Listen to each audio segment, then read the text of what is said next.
അവര് ഭർത്താക്കന്മാരോടുള്ള നന്ദികേടിന്റെ പേരിലാണ് എന്ന്. എന്തു മനസ്സിലായി ഇതിൽ നിന്ന്?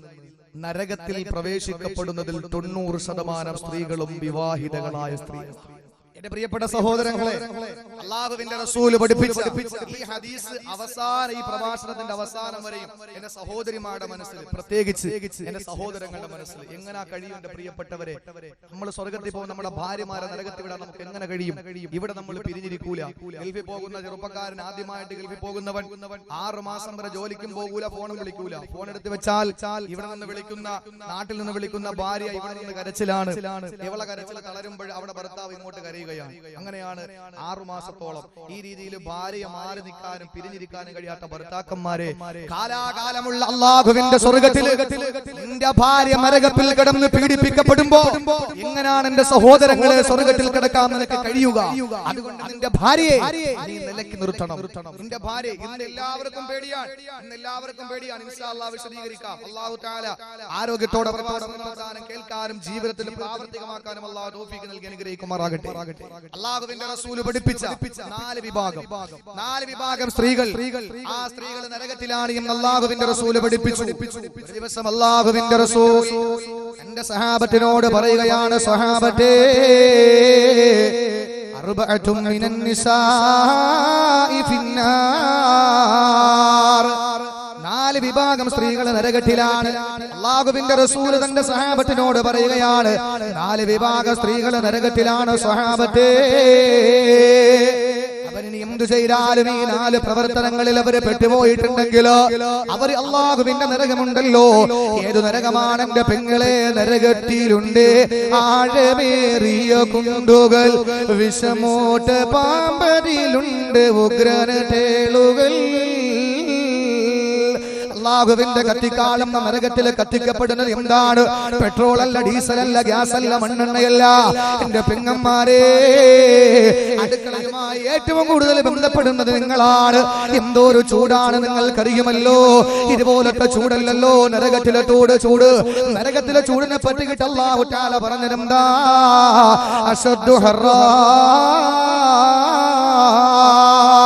ഏറ്റവും ശക്തമായ ചൂടെന്ന് അല്ലാഹു തആല നരകത്തിന്റെ ചൂടിനെ പറ്റി പറയുമ്പോൾ ആ നരകത്തിന്റെ അവസ്ഥ എന്താണ്? കത്തിക്കപ്പെടുന്നത് അല്ലാഹുവിന്റെ ഖുർആൻ പറഞ്ഞല്ലോ,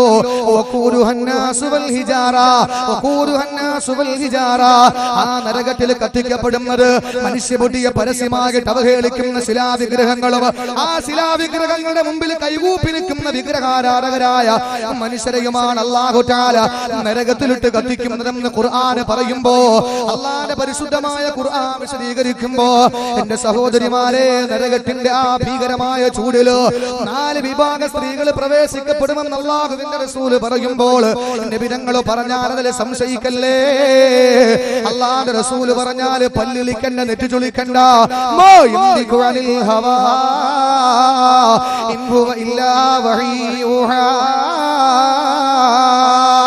പൊന്നാര നബി തങ്ങളുടെ റിസാലത്തിന്റെ ചുണ്ടിൽ നിന്ന് എന്തടർന്നു വീഴണമെങ്കിലോ ആകാശത്തിനപ്പുറത്ത് നിന്ന് അള്ളാന്റെ തീരുമാനമില്ലാതെ പറയൂല.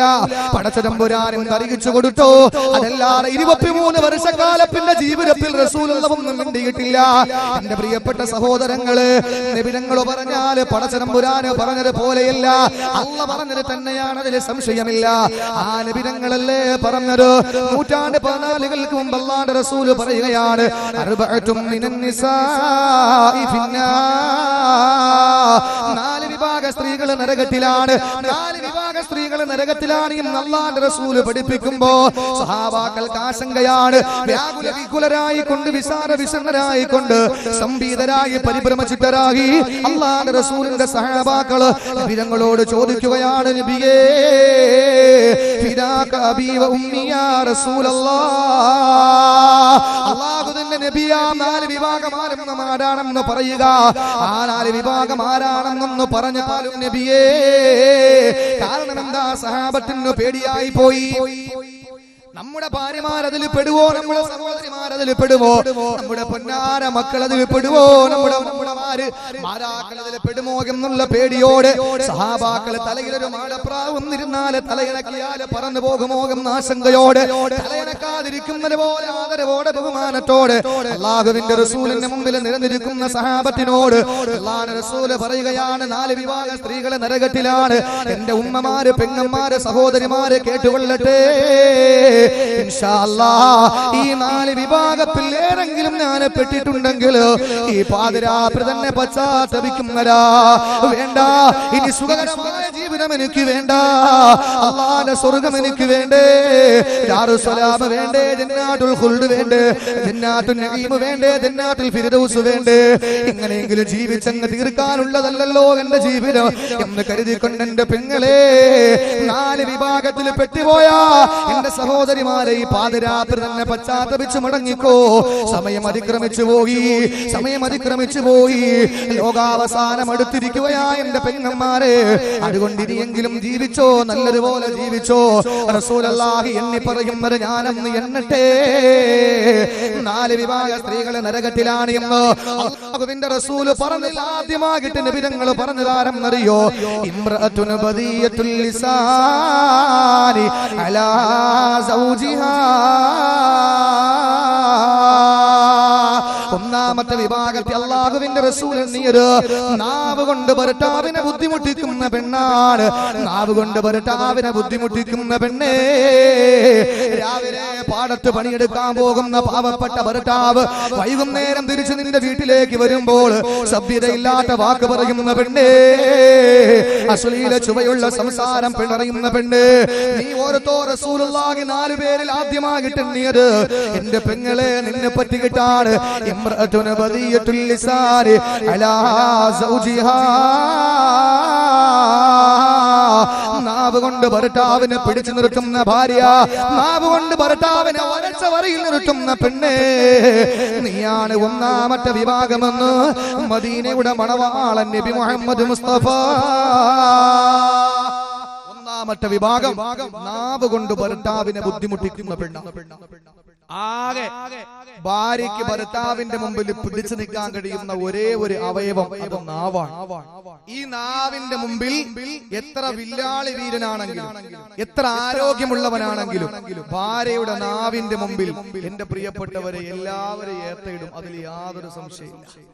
എത്ര വലിയ ആരോഗ്യമുള്ളവനാണെങ്കിലും കണ്ടിട്ടില്ലേ, പുറത്തിറങ്ങുമ്പോൾ ടെൻഷനായിട്ട് ഏത് ഭർത്താക്കന്മാര് പുറത്തിറങ്ങുന്നു എപ്പോഴും വല്ലാത്തൊരു പേടിയും അതല്ലെങ്കിൽ വല്ലാത്തൊരു വിഷമത്തോടെ പുറത്തിറങ്ങിയാൽ മനസ്സിലാക്കണം, ഭാര്യ നല്ലതുപോലെ പെരുമാറി വിട്ടിട്ടുണ്ട് എന്നുള്ളതിന് അടയാളം. ചിലര് പള്ളിയിൽ വരും, പള്ളിയിൽ വന്ന് ഉസ്താദിന്റെ മണ്ടേ കയറും, ചിലര് വന്ന് മുഖത്തിന്റെ മണ്ടേ കയറും, ചിലര് വന്ന് മുത്താലിമിയുടെ മണ്ടേ കയറും. എന്തുകൊണ്ടെന്നറിയോ? വീട്ടിൽ നിന്ന് ഭാര്യ നല്ലതുപോലെ കൈകാര്യം ചെയ്ത് വിട്ടതിന്റെ അടയാളം. ഭാര്യ വരച്ചിട്ട് അവിടെ നിൽക്കാൻ പറഞ്ഞാൽ ഭർത്താക്കന്മാരെ അനങ്ങൂല. എന്റെ സഹോദരിമാരെ ഞാൻ പറയുകയാണ്, ഭർത്താവിനെ നാവ് കൊണ്ട് ബുദ്ധിമുട്ടിച്ചാൽ കഷ്ടപ്പെടുന്ന ഭർത്താവ്, നിനക്ക് വേണ്ടി കഷ്ടപ്പെടുന്ന ഭർത്താവ്, ആ ഭർത്താവിന്റെ തലമണ്ട പഴുത്തിട്ട് അത് തന്റെ മൂക്കിന്റെ ദ്വാരത്തിലൂടെ, മൂക്കിന്റെ 2 ദ്വാരത്തിലൂടെ പുറത്തേക്ക് ചലമൊഴുകുമ്പോ നീ നിന്റെ നാവ് കൊണ്ട് അത് ഒപ്പിയെടുത്തു കൊടുത്താലും നിന്റെ ഭർത്താവിനോടുള്ള കടമ നീ നിർവഹിച്ചവളാകില്ല എന്ന് പഠിപ്പിച്ച ഹബീബായ പ്രിയപ്പെട്ട പ്രവാചകൻ പറയുകയാണ്, നീ ആദരിക്കേണ്ട, ബഹുമാനിക്കേണ്ട, സ്നേഹിക്കേണ്ട നിന്റെ പ്രിയപ്പെട്ട ഭർത്താവ്.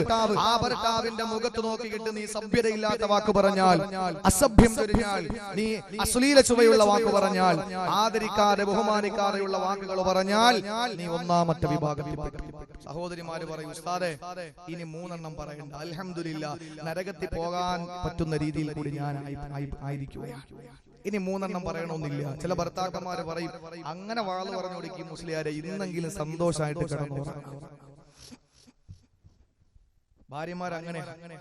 ആദ്യമായിട്ട് എന്റെ സഹോദരിമാരോട് പറയാം, അല്ലാഹുവിന്റെ റസൂൽ മെഹറാജിന്റെ യാത്ര കഴിഞ്ഞു മടങ്ങി വരുമ്പോ ഹബീബായ പ്രിയപ്പെട്ട പ്രവാചകന് കണ്ട ഒന്നാമത്തെ വിഭാഗം നാവ് കൊണ്ട് ഭർത്താവിനെ ബുദ്ധിമുട്ടിക്കുന്ന പെണ്ണാണെങ്കിൽ എന്റെ സഹോദരിമാരെ, ചോദിക്കാനും പറയാനും ആളുള്ളവരാണ് ഭർത്താക്കന്മാര്. അതുകൊണ്ട് ആദ്യം നിങ്ങൾ മനസ്സിലാക്കുക, ദുനിയാവിലുള്ള ആദ്യത്തെ കുഴപ്പം ഞാൻ പറഞ്ഞു. നിങ്ങളുടെ ഭർത്താവിനെ നിങ്ങളുടെ മക്കളെ ഉപ്പയായിരിക്കും, നിങ്ങളുടെ ഭർത്താവായ ഭർത്താവായിരിക്കും, നിങ്ങളോട് വലിയ സ്നേഹമുള്ളവരായിരിക്കും. ഇതെന്തേ ഇത്ര ഉസ്താദുമാർക്കും മൊയ്ലാക്കന്മാർക്കൊക്കെ ഇത് പറയേണ്ട കാര്യമുണ്ടോ എന്ന് ചോദിച്ചാൽ, എന്റെ സഹോദരി, ഒരു കാര്യം നീ മനസ്സിലാക്കണം. നിന്റെ ഭർത്താവിന്റെ മുഖത്ത് നോക്കിയിട്ട് നീ സഭ്യതയില്ലാത്തൊരു വാക്ക് പറഞ്ഞാൽ, അവന് വിഷമം വരുന്നൊരു വാക്ക് പറഞ്ഞാൽ, ചോദിക്കാനും പറയാനും നിന്റെ ഭർത്താവിന് ആളുകളുണ്ട്. എന്റെ സഹോദരങ്ങളെ, നിങ്ങൾക്കത് പറയാൻ പറ്റൂല. കാരണം എന്താ? നിങ്ങളുടെ ഭാര്യമാരോട് നിങ്ങൾ പറയാൻ ചോദിക്കാനും പറയാനും ആളുണ്ടെന്ന് പറഞ്ഞാൽ അവൾ പറയുന്നത് എന്തായിരിക്കും? ചുമ്മാതല്ല, കുറച്ചു നാൾ കൊണ്ട് മൊബൈലിൽ കോൾ വരുമ്പോൾ കൊണ്ട് ഓടുന്നത്. ചോദിക്കാനും പറയാനും ആളൊക്കെ ആയി തുടങ്ങിയില്ലേ എന്ന് ഭർത്താവിനോട് ഭാര്യ ചോദിക്കും. ചോദിക്കാനും പറയാനും ആരാ ഉള്ളത്? അല്ലാഹുവിന്റെ റസൂല് പറഞ്ഞു, നീ നിന്റെ ഭർത്താവിന്റെ മുഖത്ത് നോക്കിയിട്ട് ആ ഭർത്താവിന് വിഷമമുള്ള ഒരു കാര്യം നീ പറഞ്ഞാൽ, നിന്റെ ഭർത്താവിന്റെ മുഖത്ത് നോക്കിയിട്ട് അവന് വേദനയുള്ള പ്രയാസപ്പെടുന്ന ഒരു വാക്ക് നീ പറഞ്ഞാ, അല്ലാഹു തആല നാളെ നിന്റെ ഭർത്താവിന് കൊടുക്കുന്ന ഹൂർലീങ്ങളിൽപ്പെട്ട പെണ്ണുണ്ടല്ലോ എന്റെ സഹോദരിമാരെ, നിന്റെ ഭർത്താവിന് നാളെ അല്ലാഹു തആല സ്വർഗ്ഗത്തിൽ കൊടുക്കുന്ന ഹൂറാനികളിൽപ്പെട്ട ഒരു പെണ്ണ്, ആ സ്ത്രീ അല്ലാഹുവിന്റെ സ്വർഗീയ ആരാമത്തിൽ ജീവിക്കുന്ന, അല്ലാഹുവിന്റെ സുഖലോലുപ സ്വർഗ്ഗത്തിൽ താമസിക്കുന്ന നിന്റെ ഭർത്താവിന് അല്ലാഹു തയ്യാറാക്കി വെച്ചിട്ടുള്ള സുന്ദരി ഉണ്ടല്ലോ, നിങ്ങളെ പോലെ സൗന്ദര്യമല്ല എന്റെ സഹോദരിമാരെ, ദുനിയാവിലെ സ്ത്രീകളെ പോലെയല്ല. അല്ലാഹുവിന്റെ സ്വർഗ്ഗത്തിലെ സ്ത്രീകളുടെ സൗന്ദര്യം എത്രയോ വലുതാണ്. ഓ, സ്ത്രീകളിൽപ്പെട്ട ഒരു ഹൂറാനികളായ പെണ്ണുങ്ങളിൽപ്പെട്ട ഒരു സ്ത്രീ വന്നുകൊണ്ട് നിന്റെ ഭർത്താവിനെ ഉപദ്രവിക്കുമ്പോ, നാവുകൊണ്ട് ഭർത്താവിനെ ബുദ്ധിമുട്ടിക്കുമ്പോ നിന്നോട് പറയുന്നത് എന്തെന്നറിയോല, തുദീഹി കാതലകില്ല, ലാ തുദീഹി കാതലകില്ല. പെണ്ണേ, നിന്റെ ഭർത്താവിനെ നീ നാവ് കൊണ്ട് ബുദ്ധിമുട്ടിക്കല്ലേ, നിന്റെ ഭർത്താവിനെ നാവ് കൊണ്ട് ബുദ്ധിമുട്ടിക്കല്ലേ. എന്തുകൊണ്ടെന്നറിയോ? ഫഇന്നമാ ഹുവ ഇൻദകി ദഖീൽ. കുറച്ചു നാള് നിന്റെ അടുക്കൽ ജീവിക്കാൻ വന്നവനാണ് അവര്, അത് കഴിഞ്ഞാൽ മടങ്ങി ഞങ്ങളിലേക്ക് വരേണ്ടവനാണ്. അതുകൊണ്ട് നിങ്ങളുടെ ഭർത്താവിനെ തൊട്ടുപോകരുത്, മിണ്ടി പോകരുത്, അവനെ വിഷമിക്കുന്ന കാര്യങ്ങൾ പറയല്ലേ. കാതലകില്ല, അല്ല നിന്നെ വെറുതെ വിടൂല, പടച്ചതമ്പുരാൻ നിന്നെ വെറുതെ വിടൂല. അതുകൊണ്ട് നീ വേദനിപ്പിക്കല്ലേ, പ്രയാസപ്പെടുത്തല്ലേ എന്നോ. ഓരോ ദിവസം നിന്റെ ഭർത്താവിന്റെ മുഖത്ത് നോക്കിയിട്ട് വിഷമത്തിന്റെ വാക്കുകൾ പറയുമ്പോൾ, എന്റെ പെങ്ങള്, അല്ലാഹുവിന്റെ സുഖലോലുപ സ്വർഗ്ഗത്തിൽ നിന്ന് ആ സ്വർഗീയ സ്ത്രീകളിൽപ്പെട്ട നിന്റെ ഭർത്താവിന് അല്ലാഹു തയ്യാറാക്കിയിട്ടുള്ള സുന്ദരിയായ സുമുഖിയായ പെണ്ണ് നിന്നോട് വിളിച്ചു പറയുമെന്ന് നബി മുഹമ്മദ് മുസ്തഫ.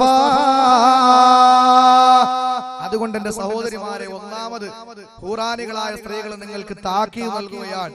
നിന്നെ അല്ലാഹു വെറുതെ വിടൂല പെണ്ണേ, അതുകൊണ്ട് നീ തൊട്ടുപോകരുത് നിന്റെ ഭർത്താവിനെ. അത് കഴിഞ്ഞാൽ നീ മരണപ്പെട്ടു പോയി, നാളെ പരലോകത്ത് ചെല്ലുമ്പോൾ അല്ലാഹുവിന്റെ റസൂലരാ മദീനത്തെ പള്ളിയുടെ തൊട്ടു താഴെയുള്ള, മദീനത്തെ പള്ളിയുടെ തൊട്ടടുത്തുള്ള റസൂലുള്ളാഹിന്റെ വീടിന്റെ ഉള്ളറകളിൽ ഇരുന്ന് ഒറ്റയ്ക്ക് അല്ലാഹുവിന്റെ റസൂൽ ഇരുന്ന് കരയുമ്പോൾ, ഫാത്തിമ ബീബി റളിയല്ലാഹു തആല അൻഹ, ഇന്നലെ ഞാൻ പറഞ്ഞല്ലോ, ഫാത്തിമ ബീബി റളിയല്ലാഹു തആല അൻഹ അല്ലാഹുവിന്റെ റസൂലിന്റെ വീട്ടിലേക്ക് കടന്നു പോവുകയാണ്. അലിയാർ തങ്ങളെ കൈപിടിച്ചുകൊണ്ട് ഫാത്തിമ റസൂലുള്ളാഹിയെ കാണാൻ പോവുകയാണ്. നബി തങ്ങളുടെ വീട്ടിലേക്ക് കടന്നു ചെന്ന ഫാത്തിമ നോക്കുമ്പോൾ കാണുന്നതെന്താ? അല്ലാഹുവിന്റെ റസൂലരാ പൊട്ടി പൊട്ടി കരയുകയാണ്. ഹബീബായ നബി തങ്ങൾ പൊട്ടി പൊട്ടി കരയുന്ന കാഴ്ച കണ്ടപ്പോ അല്ലാഹുവിന്റെ റസൂലിനോട് ഫാത്തിമ ബീവി ചോദിക്കുകയാണ്, യാ അബി യാ സയ്യിദി യാ റസൂലല്ലാഹ്, അല്ലാഹുവിന്റെ നബിയേയും കരയുന്നത് ആരാ? നിങ്ങളെ കരയിപ്പിച്ചത്?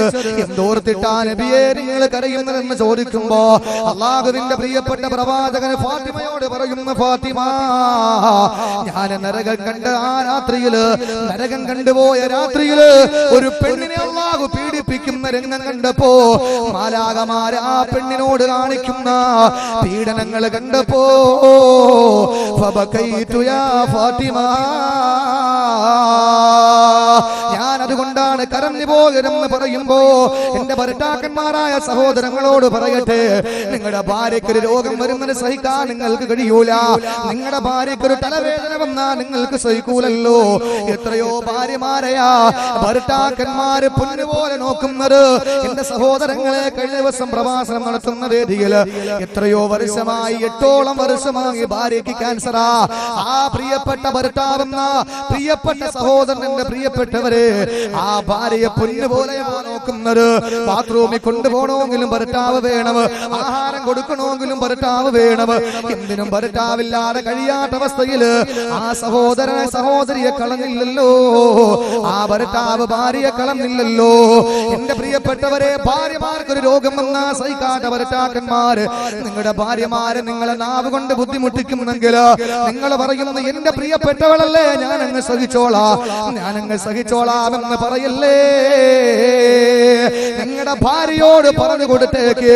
എന്റെ സഹോദരിമാരോട് പറയട്ടെ, നിസ്സാരമായ ഒരു വാക്ക് നിങ്ങളുടെ ഭർത്താവിന്റെ മുഖത്ത് നോക്കി പറഞ്ഞ അല്ലാഹുവിന്റെ റസൂൽ മിറാജിന്റെ യാത്രയിൽ നരകത്തെ കാണുമ്പോ ആ ഒരു പെണ്ണിനെ അല്ലാഹു ശിക്ഷിക്കുന്ന ശിക്ഷ കേട്ടിട്ട് അല്ലാഹുവിന്റെ റസൂൽ ഓർത്തോർത്ത് കരഞ്ഞു പോയെങ്കിൽ ഫാത്തിമ ബീവി ചോദിക്കുകയാ, നബിയേ, എങ്ങനെയാണ് ആ പെണ്ണ് പീഡിപ്പിക്കപ്പെട്ടത്, എങ്ങനെയാ പെണ്ണ് ശിക്ഷിക്കപ്പെടുന്നത്? അല്ലാഹുവിന്റെ റസൂല് പറയുകയാണ്, ഫാത്തിമ, റഅയ്തു ഇംറഅതൻ മുഅല്ലഖതൻ ബിലിസാനിഹാ. ഓ, പെണ്ണിന്റെ നാവിനെ അല്ലാഹു തആല പിടിച്ചു വലിച്ചു നീട്ടി വെച്ചിരിക്കുകയാണ്. എത്ര മുഴമെന്നറിയോ? ഇന്നത്തെ നാവിന്റെ നീളമല്ല, നരകത്തിലെങ്ങാനെ കടന്നു പോയാ അല്ലാഹുവിന്റെ റസൂല് പറയുന്ന 70 ദിറാഅ, ഒരു പെണ്ണിന്റെ നാവിന്റെ നീളം 70 മുഴമാണ്. സുബ്ഹാനല്ലാഹ്, ഈ 70 മുഴമുള്ള നാവിനെ അല്ലാഹു പിടിച്ചു നീട്ടിയിട്ട് അതാ അടുത്ത് കാണുന്ന തീയിനാലുള്ള ഒരു തൂണിൽ ബന്ധിച്ചിരിക്കുകയാ. ആ നാവിനെ പിടിച്ചു വലിച്ചല്ല നീട്ടിയിട്ട് അടുത്തുള്ള തൂണിൽ നീ തീയിനാൽ നിർമ്മിക്കപ്പെട്ട ആ തൂണിലരാ പിടിച്ച് ബന്ധിച്ചു വെച്ചിരിക്കുകയാണ്. എന്നിട്ടോ അല്ലാഹുവിന്റെ റസൂല് പറയുന്ന, മോളെ ഫാത്തിമ, ഞാൻ നോക്കുമ്പോൾ അവളുടെ 2 കൈയും അല്ലാഹു പിടിച്ച് പുറകിലോട്ട് കെട്ടിവെച്ചിരിക്കുകയാണ്. ആ അവസ്ഥ ഒന്ന് ഓർത്ത് നോക്കന്റെ പെങ്ങളെ, 2 കൈയും അല്ലാഹു പിടിച്ച് പുറകിൽ കെട്ടിവെച്ചിരിക്കുന്നു. നാവിനെ അടുത്തുള്ള തീയിനാലുള്ള തൂണില് അല്ലാഹു ബന്ധിച്ചു വെച്ചിരിക്കുമ്പോൾ മാലാഖമാരെ കടന്നു വരികയാണ്.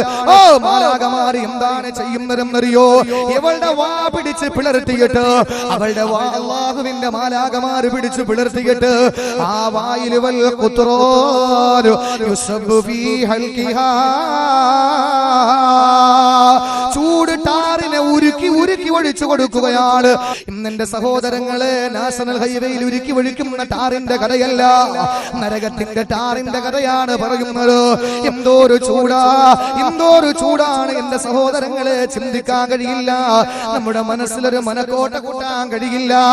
അവളുടെ കൈ പിടിച്ച് പുറകിൽ കെട്ടിവെച്ചിട്ട് നാവ് പിടിച്ച് ബന്ധിച്ചു വെച്ചിട്ട് അവളുടെ വായിലെ കണ്ണാക്കിലെ കഥ ചൂട് ടാർ ഒരുക്കി അല്ലാഹു ഒഴിച്ചു കൊടുക്കുമ്പോ അല്ലാഹുവിന്റെ റസൂല് പറയുന്നു, ഞാൻ പെണ്ണിലേക്ക് നോക്കിയപ്പോ ഫാത്തിമ,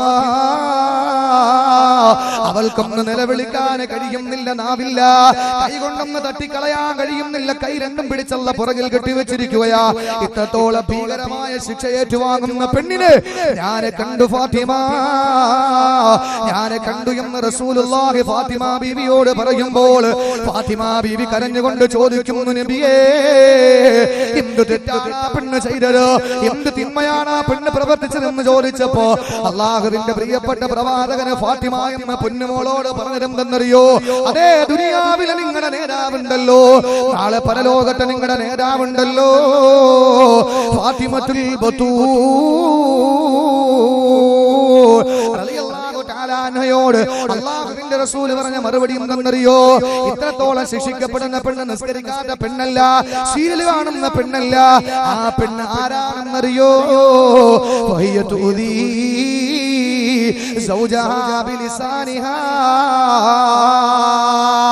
സ്വന്തം ഭർത്താവിനെ നാവ് കൊണ്ട് ബുദ്ധിമുട്ടിക്കുന്ന പെണ്ണാണ്, ഭർത്താവിനെ നാവ് കൊണ്ട് ബുദ്ധിമുട്ടിക്കുന്ന പെണ്ണാണ്. അല്ലാഹുവിന്റെ പടച്ച തമ്പുരാന്റെ നരകത്തിൽ ഇത്രത്തോളം ഭീകരമായ രീതിയിൽ ആ പെണ്ണ് ശിക്ഷിക്കപ്പെടുമ്പോ എന്റെ പെങ്ങന്മാരെ, നിങ്ങൾക്ക് കഴിയോ? നിങ്ങൾക്ക് സഹിക്കാൻ നിങ്ങൾക്ക് കഴിയോ? എന്ത് തെറ്റാ പെണ്ണ് ചെയ്തു പോകരുത്, ഭർത്താവിനോട് സഭ്യതയില്ലാത്തൊരു വാക്കാണ് മിണ്ടി പോകരുത്. അതുകൊണ്ട് ഈ പാതിരാത്രി പ്രതിജ്ഞ എടുക്കോ എന്റെ പെങ്ങള്, നിന്റെ ഭർത്താവിന്റെ മുഖത്ത് നോക്കിയിട്ട് അവൻ ഇഷ്ടമില്ലാത്തൊരു കാര്യം പറയില്ല. എന്റെ പ്രിയപ്പെട്ടവർ ആലോചിക്കണം. അങ്ങനെ ഏതായിരുന്നാലും ഇന്ന് ഭാര്യയുടെ വീട്ടുകാർ ഭർത്താവിന്റെ വീട്ടുകാർക്ക് കൊടുക്കാമെന്ന് പറഞ്ഞത് കൊടുക്കാതിരുന്നാൽ ആ ഭാര്യ നൊന്തുപെറ്റ മക്കളുടെ മുമ്പിലിട്ട് ആ ഭാര്യ പലക്കടിച്ചു കൊല്ലുന്ന കാപാലികരല്ലേ ചെറുപ്പക്കാരെ.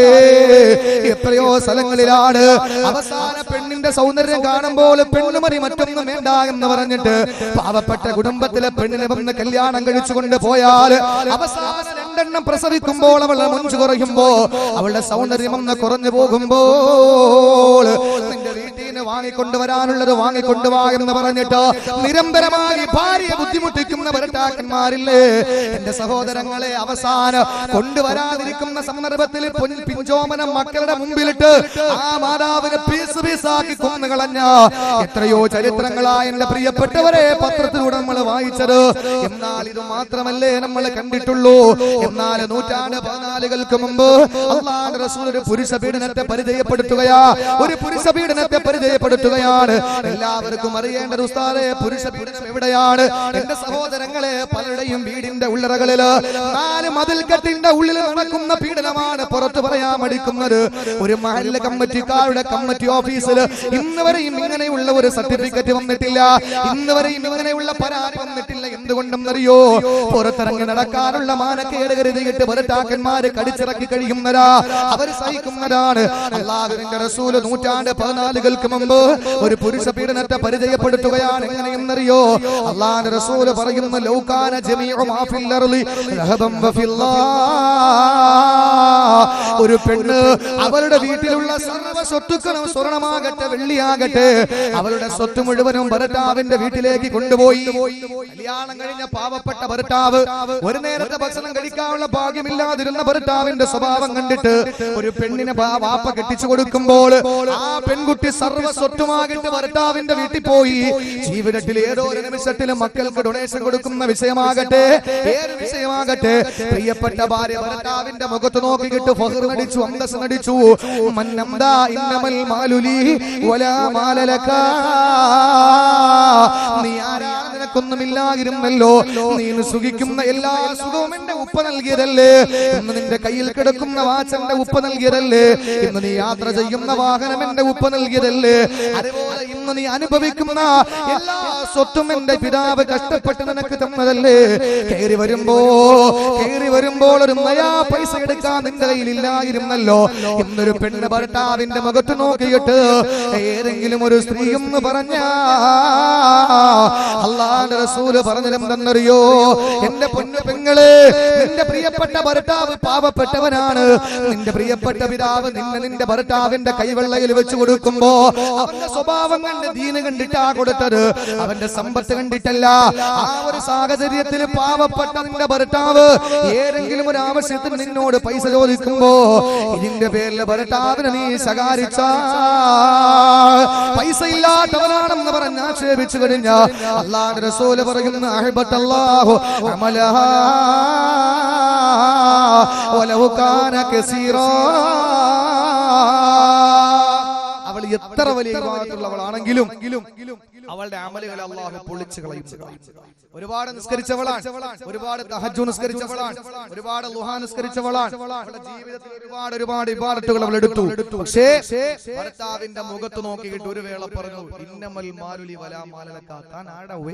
നിങ്ങൾ ഒന്നും കൊണ്ടല്ലല്ലോ വന്നത്, എല്ലാം എന്റെ ഉപ്പ ഉണ്ടാക്കിയിട്ടതല്ലേ, അതിൽ വന്ന് നിങ്ങൾ അനുഭവിക്കുകയല്ലേ, അതെല്ലാം നിങ്ങളുടെ പേരിൽ അങ്ങോട്ട് പ്രമാണം ചെയ്ത് തന്നില്ലേ എന്നൊരു ഭാര്യ ഭർത്താവിന്റെ മുഖത്ത് നോക്കിയിട്ട് ഏതെങ്കിലും ഒരു സന്ദർഭത്തിൽ മക്കൾക്ക് ഡൊണേഷൻ കൊടുക്കുന്ന വിഷയത്തിലാകട്ടെ, ഏത് വിഷയത്തിലാകട്ടെ, ഭാര്യ ഭർത്താവിന്റെ മുഖത്ത് നോക്കി പറഞ്ഞാൽ വലത്തെ കയ്യിൽ തസ്ബീഹും ഇടത്തെ കയ്യിൽ ഖുർആനുമായി ഇരുന്നിട്ട് കാര്യമില്ല സഹോദരി. എന്റെ ഭർത്താവിന്റെ മുഖത്ത് നോക്കിയിട്ട് മോശമായിട്ടൊന്നും പറയാൻ പാടില്ല, അങ്ങനെ പറയാൻ പാടില്ല. പറഞ്ഞു കഴിഞ്ഞാൽ അല്ലാഹു നിന്റെ അമലുകൾ മുഴുവനും ആദരവായ പ്രവാചകൻ നബി മുഹമ്മദ് മുസ്തഫ. അതുകൊണ്ട് എന്റെ സഹോദരിമാരെ, നാവ് കൊണ്ടുള്ള പീഡനം അവസാനിപ്പിക്കാൻ ഒന്നാമത്തെ വിഭാഗം അതാണ്. രണ്ടാമത്തെ വിഭാഗം ഏതാ? അല്ലാഹുവിന്റെ റസൂൽ പറയുകയാണ് രണ്ടാമത്തെ വിഭാഗം. ഒന്നാമത്തെ വിഭാഗം പറഞ്ഞു ഭർത്താവിനെ നാവ് കൊണ്ട് ബുദ്ധിമുട്ടിക്കുന്ന പെണ്ണാണ്. രണ്ടാമത്തെ വിഭാഗം അല്ലാഹുവിന്റെ റസൂൽ പറയുന്നു ഇംറഅത്തുൻ ലാ തസ്തുറു നഫ്സഹാ മിനർ റിജാൽ. വതഖ്റുജു മിൻ ബൈതിഹാ ബിഗൈരി ഇദ്നി സൗജിഹാ. രണ്ടാമത്തെ വിഭാഗത്തെ അല്ലാഹുവിന്റെ റസൂൽ എന്നുമ്പോൾ അവൾക്ക് രണ്ട് സ്വഭാവമാണ്. ഒന്നാമത്തെ സ്വഭാവം ഏതെന്നറിയോ? അവൾ അന്യപുരുഷന്മാരുടെ മുമ്പിൽ അവളുടെ ശരീരത്തെ പ്രദർശിപ്പിക്കുന്നവളാ. മരാമ പെണ്ണിനെ പോലെ ലജ്ജിപ്പിക്കുന്ന രീതിയിൽ ഫാഷൻ പരേഡ് നടത്തുന്ന പെണ്ണാ. ശരീരത്തിന്റെ എല്ലാ ഭാഗവും പുറത്തു വെച്ചുകൊണ്ട് നടക്കുന്ന പെണ്ണാ. അല്ലാഹുവിന്റെ റസൂൽ പറയുന്ന പെണ്ണേ, നീ നരകത്തിലാണ്, സംശയമില്ല, നരകത്തിലാ. എന്റെ സഹോദരിമാരെ, രണ്ടാമത്തെ സ്വഭാവം അല്ലാഹു ഈ രണ്ടാമത്തെ വിഭാഗ സ്ത്രീക്ക് പറഞ്ഞത് തഖ്റുജു മിൻ ബൈതിഹാ ബിഗൈരി ഇദ്നി സൗജിഹാ. ഭർത്താവിന്റെ അനുവാദമില്ലാതെ വീട് വിട്ട് പുറത്തു പോകുന്നവളാ. ഭർത്താവ് അറിയുന്നില്ല എവിടെയാണ് പോകുന്നത്. അത് അയൽക്കൂട്ടത്തിനാകട്ടെ, തൊഴിലുറപ്പിന്റെ പണിക്കാകട്ടെ, അത് എവിടെയാകട്ടെ എന്റെ സഹോദരിമാരെ, നിന്നെ പോറ്റി വളർത്തുന്ന നിന്റെ പ്രിയപ്പെട്ട ഭർത്താവ് സൗദിയിലാകട്ടെ, മസ്കറ്റിലാകട്ടെ, കുവൈറ്റിലാകട്ടെ, അബുദാബിയിലാകട്ടെ, ദുബായിലാകട്ടെ, ഷാർജയിലാകട്ടെ, എവിടെയാകട്ടെ, ആ ഭർത്താവ് നാട്ടിലില്ലെങ്കിലും ഉണ്ടെങ്കിലും ശരി തന്നെ അവന്റെ അനുവാദമില്ലാതെ പുറത്തു പോകല്ലേ. നിങ്ങൾ പറയും ഉസ്താദേ, ആഴ്ചയിൽ ഒരു ദിവസമാണ് മൂപ്പിലെ വിളിക്കുന്നത്, എന്നാൽ ആ ആഴ്ച ചോദിച്ചു വെച്ചോ. ഇല്ലെങ്കിൽ എന്തിനാ പോകുന്നത് എന്റെ സഹോദരി? പോകാൻ പാടില്ല. ഭർത്താവിനെ ആദരിക്കേണ്ടവനല്ലേ, ഭർത്താവ് ആദരിക്കപ്പെടേണ്ടവനാ. അവന്റെ അനുവാദമില്ലാതെ പുറത്തു പോകാൻ പാടില്ല. അല്ലാഹുവിന്റെ റസൂൽ രണ്ടാമത്തെ വിഭാഗത്തെ പറഞ്ഞത് അവൾ അനുവാദമില്ലാതെ പുറത്തു പോവുകയും ശരീരം മറക്കാത്ത പെണ്ണാ. എന്റെ സഹോദരങ്ങളോട് പറയട്ടെ, ഇന്ന് ഡൽഹിയിൽ പോലും സ്വതന്ത്രാനന്തര ഭാരതം കണ്ടിട്ടില്ലാത്ത ഏറ്റവും വലിയ പ്രതിഷേധത്തിന്റെ കൊടുങ്കാറ്റ് ഡൽഹിയിൽ നടക്കുമ്പോ എന്റെ പ്രിയപ്പെട്ടവരെ, ഒരു പെണ്ണിനെ കാമകസ്വലന്മാര് 7ഓളം വരുന്ന ചെറുപ്പക്കാർ ആ പെണ്ണിനെ ചുട്ടരിക്കുമ്പോൾ, കൊന്നുകളയുമ്പോ എന്റെ സഹോദരങ്ങള് പാറി പറക്കുന്ന പ്രാഗപ്പില് പറവയുടെ ചിറകറ്റു വീണ് മരിച്ചുപോയാ പേരറിഞ്ഞുകൂടാത്ത എല്ലാ രാജ്യത്തിന്റെ മുമ്പിലും ഈ ഇന്ത്യക്ക് നാണക്കേടുണ്ടാക്കി വെച്ച ചൈനീസ് മന്ത്രാലയം പോലും ചൈനീസ് യുവതികളോട് പറഞ്ഞത്, ഇന്ത്യയിൽ വന്ന ചൈനീസ് യുവതികളോട് ചൈനീസ് മന്ത്രാലയം പറഞ്ഞത്, പൊന്നുമക്കളെ, ഇന്ത്യ എന്ന് പറയുന്ന ബലാത്സംഗത്തിന് പേര് കേട്ട നാടാ. അതുകൊണ്ട് സൂക്ഷിച്ച് ഡൽഹിയിലൂടെ നടക്കണേ, നിങ്ങളുടെ മാനവും കൊണ്ട് തിരിച്ചു വരണേ എന്ന് ചൈനീസ് മന്ത്രാലയം ചൈനീസ് യുവതികളെ ഇന്ത്യയിലുള്ള യുവതികളോട് പറഞ്ഞെന്ന് പത്രത്തിൽ വാങ്ങിച്ചെങ്കിൽ ലോകത്തെ നാണം കെട്ടില്ലേ. എന്റെ പ്രിയപ്പെട്ട സഹോദരങ്ങളോട് ഞാനെന്ന് പറയട്ടെ, ആ പാവപ്പെട്ട സഹോദരിയെ ക്രൂരമാകിട്ട് കൊന്നു കളഞ്ഞ ഈ കാപാലികന്മാരെ എന്ത് ചെയ്താലും പ്രശ്നമല്ല. പക്ഷേ നമ്മളൊരു കാര്യം മനസ്സിലാകണം, അതിന്റെ പേരിൽ വഴിയോരങ്ങളിൽ പ്രതിഷേധത്തിന്റെ കൊടുങ്കാറ്റിന്റെ ശൃംഖലയിൽ വന്ന പെണ്ണുങ്ങൾ ധരിച്ചിരിക്കുന്ന വസ്ത്രമെങ്ങനാ എന്റെ സഹോദരിമാര് കണ്ടില്ലേ? ഈ വസ്ത്രം ധരിച്ചുകൊണ്ട് പുറത്തിറങ്ങുമ്പോ ഏത് പുരുഷനാ ഒന്ന് നോക്കാട്ടത്, ഏത് പുരുഷനാ പെണ്ണിനെ കയറി പിടിക്കാട്ടത്? ഈ രീതിയിൽ വസ്ത്രം ധരിച്ചിട്ടുണ്ടോ കൊണ്ട്, എന്നാലും മറഞ്ഞോ ഇല്ല. ഈ രീതിയിൽ വസ്ത്രം ധരിച്ച് പുറത്തിറങ്ങിയ അല്ലാഹുവിന്റെ റസൂൽ പറയുന്നു, പെണ്ണേ, നരകത്തിലാ, സംശയമില്ല. അല്ലാഹുവിന്റെ സ്വർഗം നിനക്ക് നിഷിദ്ധമാ. അല്ലാഹുവിന്റെ സ്വർഗത്തിന്റെ പരിമളം നിനക്ക് നിഷിദ്ധമാണ്. അല്ലാഹുവിന്റെ റസൂൽ പറഞ്ഞതെന്താ? ഞാനൊരു വിഭാഗത്തെ കാണാതിരിക്കട്ടെ എന്ന് റസൂലുള്ളാഹി പറഞ്ഞെങ്കിലോ ആ വിഭാഗം ഏതെന്നറിയോ? അല്ലാഹുവിന്റെ റസൂൽ പറഞ്ഞ ലമ്മറഹുമാ, ഞാൻ കണ്ടിട്ടില്ല, അതല്ലെങ്കിൽ കാണാതിരിക്കട്ടെ എന്ന് പറഞ്ഞ രണ്ട് വിഭാഗത്തിൽ ഒരു വിഭാഗം ഏതെന്നറിയോ? നിസാഉനർ. എന്റെ സഹോദരിമാരെ, നിങ്ങളാണ് കാസിയാത്തുൻ, വസ്ത്രം ധരിച്ചിട്ടുണ്ട്, പക്ഷേ ആര്യ അവര് പരിപൂർണ്ണ നഗ്നരാ. എന്റെ സഹോദരങ്ങളെ കണ്ടിട്ടില്ലേ? കടയിലെ അലമാരയിൽ പലകാരം ചുട്ടുവെച്ചിരിക്കുന്നത് പോലെ വസ്ത്രം ധരിച്ചിട്ടുണ്ടോ? പക്ഷേ ശരീരഭാഗങ്ങൾ പുറത്ത് കാണിച്ചുകൊണ്ടോ പുറത്തൂടെ ഇറങ്ങി നടക്കുമ്പോ, മാർക്കറ്റിലൂടെ ചാനം ചെറിഞ്ഞും നടക്കുമ്പോൾ എന്റെ ഉമ്മ അല്ലാഹുവിന്റെ റസൂൽ പറഞ്ഞത്, അതുവഴി ഏതെങ്കിലും ഒരു ചെറുപ്പക്കാരന്റെ വികാരം ഇളക്കി വിടുമാറ് നീ ശരീരം തുറന്നിട്ടുകൊണ്ട് നടന്നു കഴിഞ്ഞ പൊങ്ങളെ, നീ വ്യഭിചാരിണിയാണ്. മാത്രമല്ല നിന്നെ അല്ലാഹുവിന്റെ റസൂൽ കാണാതിരിക്കട്ടെ എന്ന് ദുആരുന്നു. പരിശുദ്ധമായ റൗളയിൽ ചെന്നിട്ട്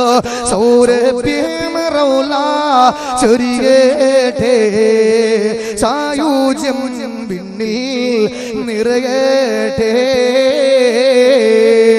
മദീനയുടെ മണവാളൻ അന്ത്യവിശ്രമം കൊള്ളുന്ന റൗളാ ശരീഫിന്റെ മുമ്പിൽ പർദ്ദ ധരിച്ച് തസ്ബീഹുമായിട്ട് സോക്സ് ധരിച്ചിട്ട് കയ്യുറ ധരിച്ചിട്ട് മഫ്ത ധരിച്ചിട്ട് എന്റെ പെങ്ങളെ റൗളാ ശരീഫിന്റെ മുമ്പിൽ പോയി നല്ലതുപോലെ പൊട്ടിക്കരഞ്ഞ് സലാം പറഞ്ഞിട്ട് തിരിച്ച് നീ കരിപ്പൂര് വന്നാൽ നെടുമ്പാശ്ശേരിയിൽ വന്ന തിരുവനന്തപുരത്ത് വന്നിറങ്ങിയാൽ എന്റെ മോളെ നിന്റെ വീട്ടിലോട്ട് വരുന്നത് പിന്നെങ്ങനാ മദാമ പെണ്ണിനെ പോലെ ലജ്ജിപ്പിക്കുന്ന രീതിയില് പാശ്ചാത്യ പെങ്ങൾ അടിവസ്ത്രമായി ഉപയോഗിക്കുന്നത് മേൽവസ്ത്രമാക്കി കൊണ്ട് ധരിച്ചു നടക്കുമ്പോ സഭ്യതയില്ലാത്ത വാക്ക് പറഞ്ഞു എന്നാരും ചിന്തിക്കല്ലേ എന്ന സഹോദരിമാരെ പോക്ക് വല്ലാത്ത പോക്കാ.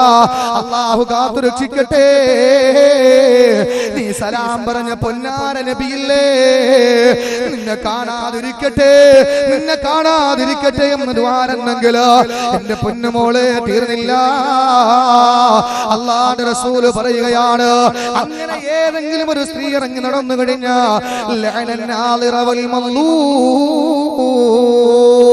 നോക്കിയവനെ അല്ലാഹു ശപിക്കുന്നു, നോക്കപ്പെട്ടവളെയും അല്ലാഹു ശപിക്കുകയാണ്. വസ്ത്രം മാന്യമായി ധരിക്കാതെ പുറത്തിറങ്ങുമ്പോൾ നാണക്കേടുള്ള വസ്ത്രങ്ങൾ ധരിച്ചുകൊണ്ടിറങ്ങിയാൽ ചെറുപ്പക്കാരിങ്ങനെ നിന്നെ നോക്കി നിൽക്കും, വായി നോക്കി നിൽക്കും. അതാണല്ലോ റസൂലുള്ളാഹി പറഞ്ഞു, ലോകം അവസാനിക്കുമ്പോൾ കുറെ ചെറുപ്പക്കാർ വരും. അവരുടെ ഖിബില എന്ന് പറഞ്ഞാൽ അവരുടെ ഖിബില, അവരുടെ കേന്ദ്രം ആരായിരിക്കുമെന്നറിയോ? നിസാഉഹും നബി മുഹമ്മദ് മുസ്തഫ. ചെറുപ്പക്കാര് വായി നോക്കി നിൽക്കുന്ന പെണ്ണിലേക്കാ നോക്കി നിൽക്കുക. ഈ ഒരു സാഹചര്യം അതിനാരാ കാരണക്കാര്? സഹോദരിമാരെ, നിങ്ങളെ തൊട്ടാൽ ലോകമുടങ്ങും, നിങ്ങളെ തൊട്ടാൽ പ്രതിഷേധം, നിങ്ങളെ തൊട്ടാൽ നിയമപാലകരും കേന്ദ്രങ്ങളിലെ ഭരണകർത്താക്കളും സ്ത്രീശക്തിവാദികളൊക്കെയും നിങ്ങൾക്ക് അനുകൂലമാണ്. പക്ഷേ നിങ്ങൾ നല്ലതുപോലെ നടക്കുന്നില്ലല്ലോ. അതെന്താ നിങ്ങൾ ചെയ്യാത്തത്? അല്ലാഹുവിന്റെ റസൂല് പറയുന്നു, രണ്ടാമത്തെ വിഭാഗം ആ വിഭാഗം. ഇന്ന് സഹോദരിമാര്, ഞാൻ ഔറത്ത് മറയ്ക്കുന്ന വിഷയത്തിനെ കൂടുതലൊന്നും വിശദീകരിക്കുന്നില്ല. പറഞ്ഞാൽ ഒരു പക്ഷേ നിങ്ങൾക്ക് അത് ഇഷ്ടപ്പെടാതെ എങ്കിലും ഞാൻ പറയും. പക്ഷേ ഈ സരസിനെ മാനിച്ചുകൊണ്ട് ഞാനത് വളരെ വിശാലമായിട്ട് ഞാൻ പറയുന്നില്ല. ഒരു കാര്യം ഞാൻ പറയാം, ഇന്ന് സഹോദരിമാര് മനസ്സിലാക്കിയിട്ടുള്ള ഔറത്ത് ഏതാ? ഉസ്താദേ, ഞങ്ങൾ ഔറത്ത് മറച്ചിട്ടുണ്ട്. എവിടെ മുതലാ? കഴുത്തിന് താഴോട്ട്. അവര് പറയുന്നത് തലമുടി. അത് എന്റെ ഭർത്താവ് കഷ്ടപ്പെട്ട് അബുദാബി നയിച്ച ബോയാണ്, അത് തലയിൽ വെച്ചുകൊണ്ട് നടക്കുമ്പോൾ എല്ലാവരും ഒന്ന് കാണട്ടെ, അതുകൊണ്ട് എങ്ങനെ തലമറക്കുക? അല്ലെങ്കിലും എന്നെ പോലെ തലമുടിയുള്ള നിതംബം വരെ കാർക്കൂന്തൽ ഇങ്ങനെ കിടക്കുന്ന ഈ തലമുടി ലോകത്ത് ഈ നാട്ടിൽ വേറെ ഒരു പെണ്ണുങ്ങൾക്കില്ല, അതുകൊണ്ട് എല്ലാവരും ഒന്ന് കാണട്ടെ എന്ന് പറഞ്ഞിട്ട് ഏതെങ്കിലും ഒരു സഹോദരി തലമറയ്ക്കാതെ നാണംകെട്ട രീതിയിൽ പുറത്തിറങ്ങി നടന്നാൽ, സഹോദരിമാരെ ഒരു കാര്യം മനസ്സിലാക്കിക്കോ, അള്ളാഹുവിന്റെ റഹ്മത്തിന്റെ മാലാഖമാരുടെ പ്രൊട്ടക്ഷൻ നിങ്ങൾക്ക് ഉണ്ടാവില്ല. നമ്മളെ സംരക്ഷിക്കാൻ അല്ലാഹു തആല മാലാഖമാരെ തയ്യാറാക്കിയിരിക്കുകയാണ്. ഒന്നും രണ്ട് മലക്കുകളല്ല, അല്ലാഹുവിന്റെ കോടിക്കണക്കിന് മാലാഖമാരിൽ ഒരു വിഭാഗത്തിന്റെ പേര് അൽ മലായികത്തുൽ ഹഫള എന്ന് പറഞ്ഞാൽ പ്രൊട്ടക്ഷന്റെ മാലാഖമാരെന്നാണ്. വിശ്വാസികളെ സംരക്ഷിക്കേണ്ട ചുമതലയുള്ള മാലാഖമാരാണ്. അല്ലാഹു കാത്തുരക്ഷിക്കട്ടെ. എന്റെ സഹോദരിമാരെ, റഹ്മത്തിന്റെ മലക്കുകൾ എടുക്കൂല, അല്ലാഹുവിന്റെ റഹ്മത്തിന്റെ മലക്ക് വേണ്ടേ? അതല്ലെങ്കിൽ പിശാചിന്റെ കരവലയത്തിലാകും മോളെ. അല്ലാഹുവിന്റെ റസൂലിന്റെ പ്രവാചകന്റെ പ്രബോധനത്തിന്റെ പ്രഥമഘട്ടത്തില് റസൂലുള്ളാഹിന്റെ പ്രിയപ്പെട്ട ഭാര്യ ഖദീജ റളിയല്ലാഹു തആല അൻഹ ശബ്ദയോടെ കേൾക്കണേ. ഖദീജ റളിയല്ലാഹു തആല അൻഹയുടെ മുമ്പിൽ റസൂലുള്ളാഹി ഓടി വരികയാണ്, പേടിച്ചു വിറച്ച്. ഹിറാ ഗുഹയിൽ നിന്ന് പേടിച്ചു വിറച്ചുകൊണ്ട് റസൂലുള്ളാഹി ഓടി വന്നത് തന്റെ പ്രിയപ്പെട്ട ഭാര്യ ഖദീജ എടുക്കലാണ്. സമ്മിലൂനി യാ ഖദീജ, പുറപ്പെട്ടു മൂട്, ഞാൻ വല്ലാതെ വിറയ്ക്കുന്നു, പനിക്കുന്നു എന്ന് പറഞ്ഞ് പേടിച്ചു വരണ്ടോടിയ റസൂലുള്ളാഹി വീടിന്റെ ഉള്ളറകളിൽ വന്ന സാന്ത്വനത്തിന്റെ വാക്ക് നേടിയത് ഭാര്യയിൽ നിന്നാണ്. ആ ഭാര്യ ആശ്വസിപ്പിച്ചു, നബിയേ, അല്ലാഹു അങ്ങയെ പാഴാക്കൂല, സമാധാനപ്പെടു നബിയേ എന്ന് പറഞ്ഞിട്ട് അല്ലാഹുവിന്റെ റസൂലിനോട് ഒരു അവസരത്തിൽ പറഞ്ഞു, നബിയേ, എനിക്കൊരു ആഗ്രഹമുണ്ട്, ആ ആഗ്രഹം നിങ്ങൾ സാധിപ്പിച്ചു തരണം. അല്ലാഹുവിന്റെ റസൂൽ ചോദിച്ചു, എന്ത് ആഗ്രഹമാണ് നിനക്കുള്ളത്? ഭർത്താക്കന്മാര് ഭാര്യമാരുടെ ആഗ്രഹം സാധിപ്പിച്ചു കൊടുക്കേണ്ടവരാണ്. അവരെന്തു പറഞ്ഞാലും കേൾക്കണമെന്നല്ല, അവര് പറയുന്ന ന്യായമായുമുള്ള കാര്യങ്ങൾ സാധിപ്പിച്ചു കൊടുക്കേണ്ടത് ഭർത്താവിന്റെ കടമയാണ്. എന്റെ പ്രിയപ്പെട്ടവരെ, ഫാത്തിമ ഖദീജ റളിയല്ലാഹു തആല അൻഹ അല്ലാഹുവിന്റെ റസൂലിനോട് പറഞ്ഞു, നബിയേ, എനിക്ക് വല്ലാത്തൊരു ആഗ്രഹമുണ്ട്, അത് നിങ്ങൾ സാധിപ്പിച്ചു തരണം. നബി തങ്ങളെ ചോദിച്ചു, എന്താ ഖദീജ നിനക്കുള്ള ആഗ്രഹം? അത് മറ്റൊന്നുമല്ല നബിയേ, ഇനി ജിബ്രീൽ വരുമ്പോ വിണ്ണിൽ നിന്ന് മണ്ണിലേക്ക് കടന്നു വരുന്ന അങ്ങയുടെ സമാധാനത്തിന്റെ മാടപ്രാവ് മലക്ക് ജിബ്രീൽ കടന്നു വരുമ്പോ ഈ പാവം ഖദീജയ്ക്കും കാട്ടിത്തരുവോ നബിയേ?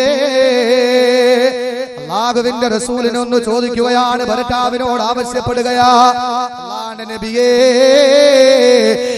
ഇനി ജിബ്രീൽ വരുമ്പോൾ എനിക്കൊന്ന് കാണിച്ചു തരുമോ? അല്ലാഹുവിന്റെ റസൂൽ പറഞ്ഞു, ഖദീജ ജിബ്രീൽ വരട്ടെ, ജിബ്രീൽ വരട്ടെ, ഞാൻ നിനക്ക് കാണിച്ചു തരാൻ, കാണുമെങ്കിൽ കണ്ടുകൊള്ളുക. ഒരു ദിവസം അതാ കടന്നു വരികയാണ്, അല്ലാഹുവിന്റെ റസൂലിന്റെ അടുക്കലേക്ക് കടന്നു വരുന്നു. ആരാ? നസലൽ അമീൻ മലക്ക് ജിബ്രീൽ അലൈഹിസ്സലാത്തു വസ്സലാം ഇറങ്ങി വരുമ്പോ റസൂലുള്ളാഹി ഖദീജയോട് പറയുകയാണ്, ഖദീജ ഇതാ ജിബ്രീൽ വന്നു മോളെ. ഖദീജ കണ്ടോ? റസൂലുള്ളാഹി ഒരു ഭാഗത്തിരിക്കുന്നു, അതിന്റെ വലതുഭാഗത്ത് ഖദീജ ബീവി ഇരിക്കുകയാണ്. ശ്രദ്ധയോടെ കേൾക്കണേ എന്റെ പെങ്ങന്മാരെ, വലതുഭാഗത്ത് ഖദീജ ബീവി ഇരിക്കുന്നു, ഇടതുഭാഗത്ത് അല്ലാഹുവിന്റെ റസൂൽ ഇരിക്കുന്നു. ജിബ്രീൽ കടന്നു വന്ന് റസൂലുള്ളാഹി കാണുന്നു, റസൂലുള്ളാഹി കാണുന്നു, പക്ഷേ ഖദീജയ്ക്ക് കാണാൻ കഴിയുന്നില്ല. ഖദീജ റളിയല്ലാഹു തആല ചോദിക്കുന്നു, നബിയേ നിങ്ങൾ ജിബ്രീലിനെ കാണുന്നുണ്ടോ? അതേ ഖദീജ, ഞാനിതാ ജിബ്രീലിനെ കണ്ടുകൊണ്ടിരിക്കുകയാ. നീയോ? ഇല്ല നബിയേ, കാണാൻ കഴിയുന്നില്ല, എനിക്ക് ജിബ്രീലിനെ കാണാൻ കഴിയുന്നില്ല. അല്ലാഹുവിന്റെ റസൂൽ കാണുന്നു എന്ന് പറഞ്ഞപ്പോ അല്ലാഹുവിന്റെ റസൂലിനോട് ഖദീജ ബീവി ബുദ്ധിമതിയാണ്, കുലീനയാണ്. ഖദീജ റളിയല്ലാഹു തആല പറഞ്ഞു, നബിയേ ഇനി നിങ്ങൾ ഇരിക്കുന്ന ഭാഗത്തിരുന്നാൽ മാത്രമാണ് ജിബ്രീലിനെ കാണുന്നതെങ്കിലോ, അതുകൊണ്ട് ഖും യാ റസൂലല്ലാഹ് ഇജ്ലിസ് അലാ യമീനി. ഖദീജ റളിയല്ലാഹു തആല നബി തങ്ങളുടെ വലതുഭാഗത്ത് എഴുന്നേറ്റു.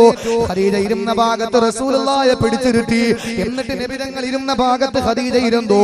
അപ്പോൾ റസൂലുള്ള വലതുഭാഗത്തായി, ഖദീജ ഇടതുഭാഗത്തായി. എന്നിട്ട് അല്ലാഹുവിന്റെ റസൂൽ ജിബ്രീലിനെ കാണുന്നു, പക്ഷേ ഖദീജയ്ക്കുണ്ടോ? കാണാൻ കഴിയുന്നില്ല. ഖദീജ ചോദിക്കുന്നു, നബിയേ നിങ്ങൾ കാണുന്നുണ്ടോ? ഉണ്ട് ഖദീജ, കാണുന്നുണ്ട് ഖദീജ.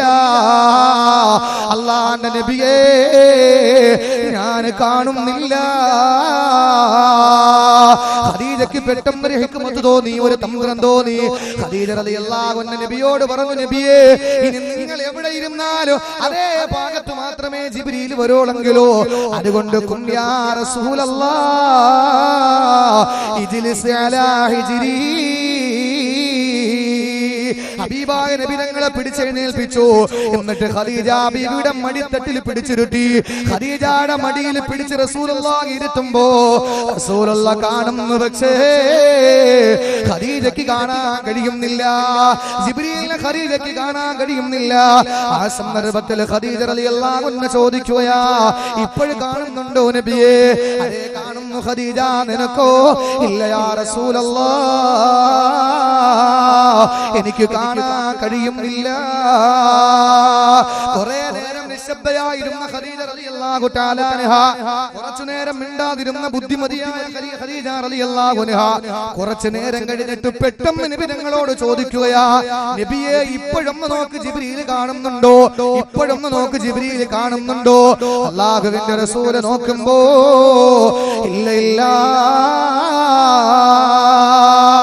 ജിബ്രീൽ എന്ന മാലാഖ മറഞ്ഞു പോയിരിക്കുകയാ. ജിബ്രീൽ എന്ന മാലാഖ മറഞ്ഞു പോയിരിക്കുകയാണ്, കാണുന്നില്ല. ആ സന്ദർഭത്തില് റസൂലുള്ളാഹി പറയുന്നു, ഖദീജ കാണാൻ കഴിയുന്നില്ല മോളെ, ഖദീജ കാണാൻ കഴിയുന്നില്ല. ആ സന്ദർഭത്തിൽ ഖദീജ റളിയല്ലാഹു തആല അൻഹ ചാടി എഴുന്നേറ്റ് അല്ലാഹുവിന്റെ റസൂലിനോട് പറഞ്ഞു, അറിയോ എന്റെ സഹോദരിമാരെ, കോളേജിൽ പോകുമ്പോഴും കല്യാണത്തിന് പോകുമ്പോഴും ഓഡിറ്റോറിയത്തിൽ പോകുമ്പോഴും മറ്റ് ഏത് ആർഭാടങ്ങൾക്ക് പോകുമ്പോഴും മരണ വീട്ടിൽ പോകുമ്പോഴും ഉസ്താദുമാരെ കാണുമ്പോൾ മാത്രം തലമറയ്ക്കുന്ന, അതുപോലെ പള്ളിയിൽ നിന്ന് ബാങ്ക് കേൾക്കുമ്പോൾ മാത്രം തലമറയ്ക്കുന്ന എന്റെ സഹോദരിമാരെ കേട്ടുകൊള്ളട്ടെ. അല്ലാഹുവിന്റെ റസൂലിനോട് ഖദീജ ബീവി പറഞ്ഞത്, നബിയേ എന്തുകൊണ്ടാണ് എനിക്ക് കാണാൻ കഴിയാത്തതെന്ന് എനിക്കറിയില്ല, പക്ഷേ എന്റെ അടുത്തിരിക്കുന്ന അങ്ങക്ക് കാണാൻ കഴിഞ്ഞു ജിബ്രീലിനെ. എന്തുകൊണ്ടാ? ഞാൻ പരിപൂർണമായി ഔറത്ത് മറച്ചവളായിരുന്നു.